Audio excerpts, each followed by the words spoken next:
Okay. So Don, another story that's been in the news lately has to do with the 3-day hold. And my understanding is that there's a state law and county regulation that both have to do with the 3-day hold. Yeah, I think it's a good idea to start with the state law.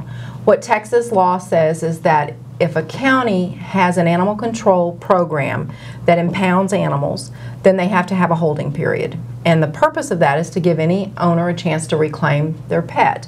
So Harris County opted to go with 3 days, and so we have a law, a Harris County law, that requires that animals that come into the shelter that are stray or unowned be held for 3 working days. And again, the point of that is to give somebody whose meter reader leaves the gate open, or maybe the kids forget to latch the gate well or something like that, and the dog gets out or the cat gets out.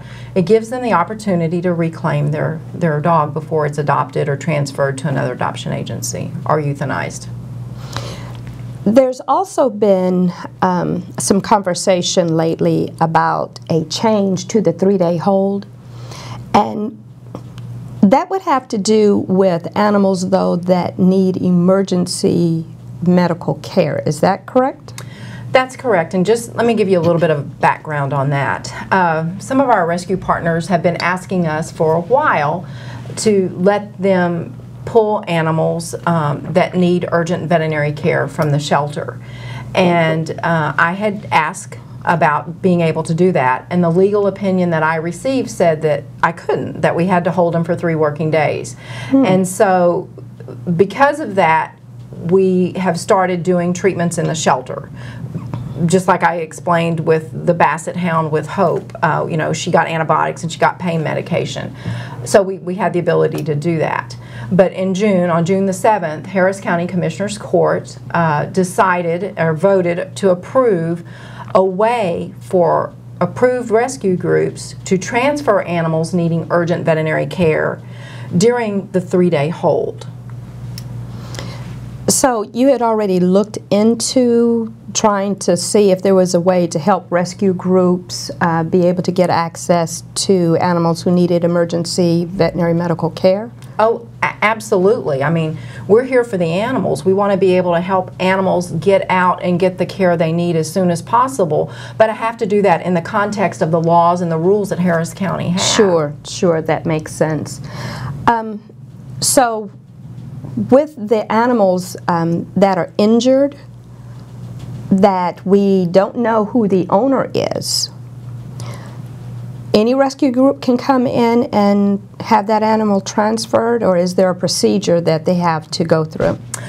Okay, let me just walk you kind of through the process. We have, let's just say we have a dog that's been hit by a car that comes into the shelter.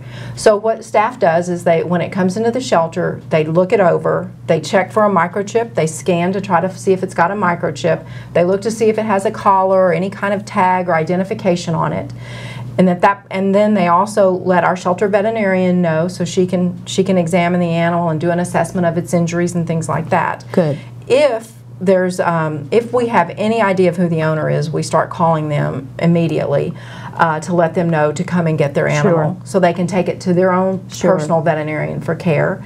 If it's not, then we alert our rescue partners, and if there is an approved rescue that's interested in the dog, then we make it available for them to come get as soon as they can get it. But in the meantime, we're providing just basic care as far as pain medication and any first aid that the animal might need until a rescue group gets it.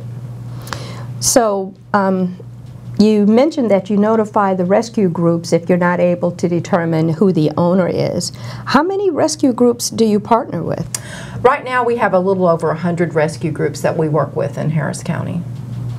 So when the animal comes in and you're unable to determine who the owner is, it goes out to a list of over 100 rescue groups?